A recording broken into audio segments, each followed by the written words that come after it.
সম্প্রতি পানি পান করতে গিয়ে একটি বিদ্যুৎ কেন্দ্রের ৬০ ফুট গভীর খালে পড়ে যায় ১০ থেকে ১২ বছর বয়সী বিশাল আকৃতির একটি হাতি। পানির পিপাসায় গভীর খালটিতে নামলেও পানি পান করার পর আর ফিরে আসতে পারছিল না সেই হাতিটি। গভীর সেই খালে আটকা পড়েছিল সে একা। টানা ২৮ ঘন্টা ধরে সেখানেই ঘুরপাক খাচ্ছিল আটকে পড়া অসহায় সেই প্রাণীটি।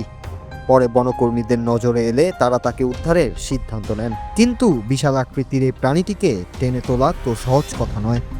তাই ডাকা হয় অতিরিক্ত উদ্ধারকর্মী। প্রায় শতাধিক উদ্ধারকারীর চেষ্টায় সেই দুর্দান্ত উদ্ধার অভিযানটি সামাজিক মাধ্যমে ছড়িয়ে পড়তেই অবাক হয়ে গেছেন নেটিজেনরা। বিশাল দেহ নিয়ে সেই দেওয়াল বেয়ে ওঠা অসম্ভব ছিল হাতিটির পক্ষে। হাতিটিকে সোজা করে টেনে তোলাও ছিল বিপজ্জনক, কারণ এতে আঘাত লাগতে পারত প্রাণীটির। তাই বনকর্মীদের দলটি একটি যন্ত্র কাজে লাগিয়েছিলেন। উদ্ধার কার্যক্রম সহজ করতে প্রথমেই ট্রাঙ্কুলাইজার ব্যবহার করে হাতিটিকে অচেতন করা হয়। তারপরই শুরু হয় শতাধিক মানুষের উদ্ধার তৎপরতা। একটি ভারী ক্রেনের সাহায্যে একটি বড় লোহার তৈরি প্ল্যাটফর্ম খালের গভীরে নামানো হয়। নিজেদের জীবনের পরোয়া না করে বনরক্ষীরা ঝাঁপিয়ে পড়েন পানিতে। তারা হাতিটির শরীর শক্ত দড়ি দিয়ে বেঁধে সেই লোহার প্ল্যাটফর্মে তুলে দেন প্রাণীটিকে। সাবধানতার সাথে হাতিটির পা বেঁধে অচেতন হাতিটিকে ক্রেনের সাহায্যে ধীরে ধীরে লোহার প্ল্যাটফর্মে তুলে আনা হয়।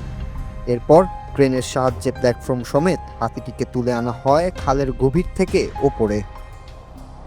এরপর একটি ট্রাকের উপর উঠানো হয় বিশালদেহী ওই প্রাণীটিকে। সমাপ্তি ঘটে দীর্ঘ কয়েক ঘন্টার অসাধারণ এক উদ্ধার অভিযানের। আর সেই ভয়াবহ মৃত্যুফাত থেকে ফিরে আসে হাতিটি। এরপর চেতনা ফেরার পর যথাযথ স্বাস্থ্য পরীক্ষা শেষে নিরাপদ জায়গায় ফের অবমুক্ত করা হয় হাতিটিকে। সম্প্রতি এই ঘটনাটি ঘটেছে ভারতের কর্ণাটকের শিবান সমুদ্রে। ভিডিওটি সামাজিক মাধ্যমে ছড়িয়ে পড়তেই প্রশংসায় ভাসছেন উদ্ধার কাজে অংশ নেয়া কর্মীরা। সবার অক্লান্ত পরিশ্রমেই রক্ষা পেয়েছেন একটি অবলা প্রাণী, তা নিয়ে নেটিজেনরা উচ্ছ্বাস প্রকাশ করছেন। নেটিজেনরা জানাচ্ছেন মানবতার জয় এখানেই। আর বিপদে পড়া প্রাণ বাঁচাতে মানুষের এমন ঐক্যবদ্ধ প্রচেষ্টা সত্যিই প্রশংসনীয় ও অনুকরণীয়।